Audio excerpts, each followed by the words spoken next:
Hello, I'm Catherine Moore, one of the associate ministers with the White Plains Baptist Church in Lawrence, South Carolina, where Dr. Johnny L. Johnson Jr. is senior pastor.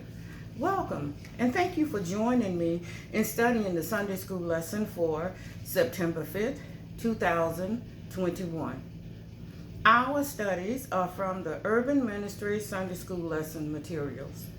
Today's lesson's title is Moses and Miriam Praise God. The Bible background is Exodus chapters 14 and 15. The devotional reading is Psalm 105 verses 1 and 2 and 37 through 45. The printed text is Exodus 15 verses 11 through 21. The keep in mind verse is Exodus 15 and 11, and the King James Version reads, "Who is like unto thee, O Lord, among the gods? Who is like thee, glorious in holiness, fearful in praises, doing wonders?" By the end of this lesson, we will explore why and how Moses and Miriam praised God, reflect on the actions of God that are celebrated through music, dance, and words, and celebrate God's faithfulness with joy. For background on the text, the descendants of Jacob lived freely in Egypt for around 400 years. When a new Pharaoh came into power, he was intimidated by the number of Israelites in Egypt, which was over 600,000 and growing. He tried to bring the numbers down by killing large numbers of the Israelites or made slaves of them. The people prayed for deliverance, and God answered. Through Moses, God caused 10 plagues to come upon Egypt. The waters became blood. There were frogs, lice, flies, livestock died. They had boils. There was hail, they had locusts, darkness came over the land, and death of the firstborn, which caused Pharaoh to let the people go. But Pharaoh's pride wouldn't let him accept defeat by the God of slaves. So he and his army went after them to kill them. That is when God made a wall of water for the Israelites to cross over into safety and drown their torturers with the same water. This is why Moses and Miriam led the people in lively, exciting worship. This lesson has 3 outlines. The first one is sing to gain strength, verses 11 through 13. The people of Israel had been in bondage in Egypt, where several gods, that's with a small g and an s, were worshipped. Israel's God is the one true God. They witnessed God's wondrous power when he rescued them from the Egyptians. Now they are singing to the Lord in praise and worship. They are praising him for what he has done and worshiping him for who he is. They realize he is not in any way like the unholy gods of Egypt who had no power. They began by asking, "Who is like you among the gods?" They said, "He is glorious in holiness." They sang about God's wondrous works, causing their enemies to be swallowed by the earth. God in his mercy led forth his people whom he redeemed and guided them in his strength to his holy habitation. They were singing of God's holiness, his strength, and his mercy, and about how he redeems and guides us. You see, he doesn't redeem us and just leave us to ourselves. He engages in our lives and guides us if we allow him. And it is his desire that we live holy as he is holy. This was a song of hope. They were now confident in their future dwelling in God's holy presence. When we think back of past experiences in our lives or situations where God delivered us, we have the courage and inspiration to sing, if he did it before, he'll do it again. We gain strength when we look back and reflect on the holiness, love, and power God has displayed in our lives. Thank God we can look to Jesus, the author and finisher of our faith. The second outline is sing to be heard.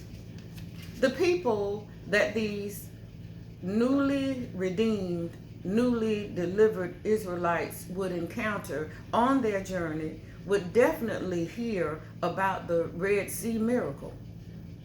As news travels, it reached the places they were going before they arrived.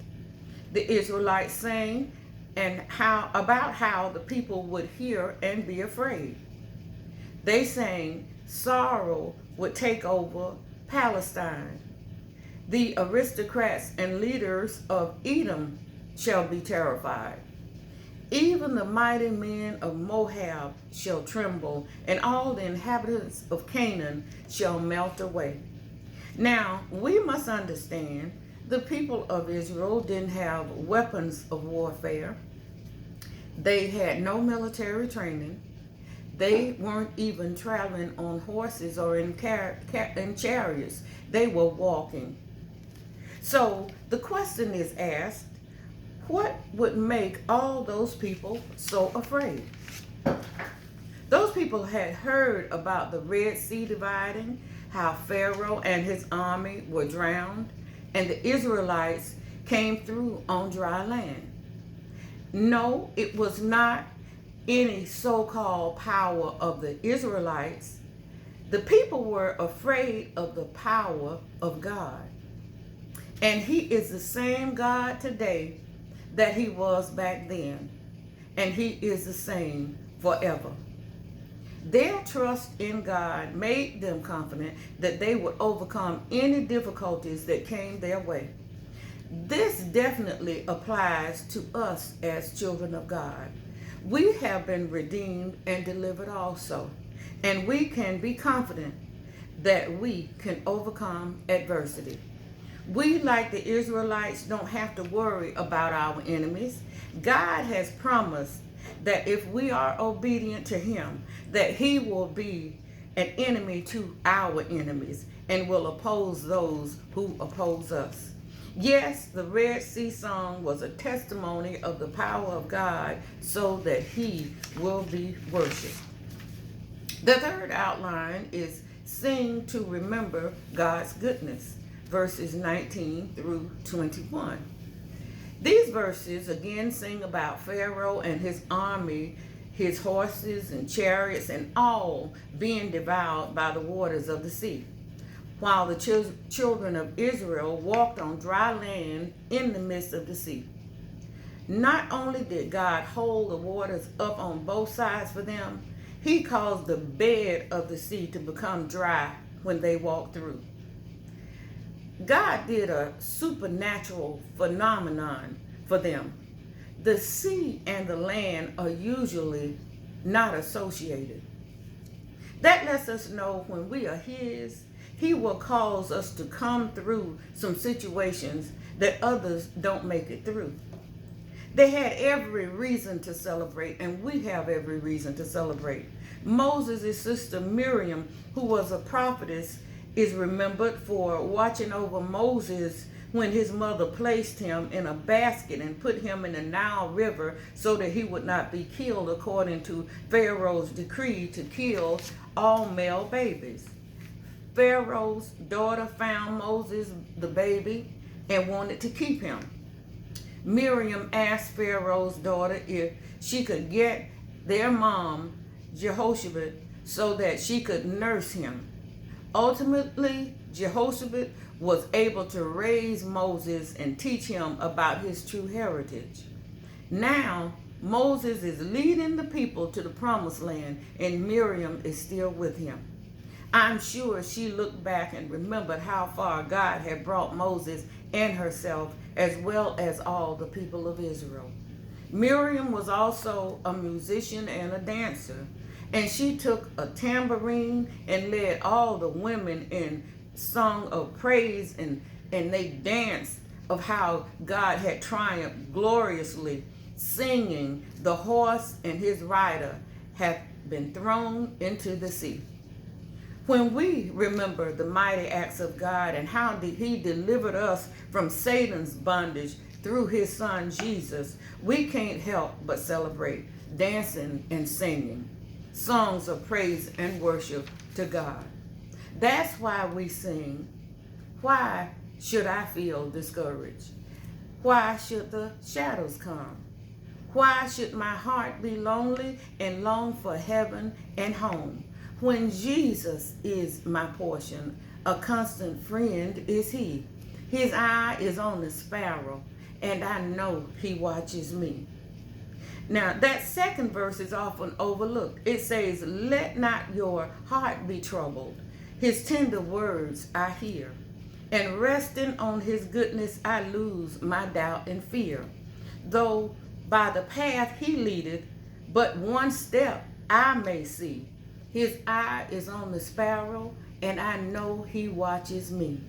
That's why I sing. I sing because I'm happy. I sing because I'm free. His eye is on the sparrow, and I know he watches me. Thank you for watching. God bless you.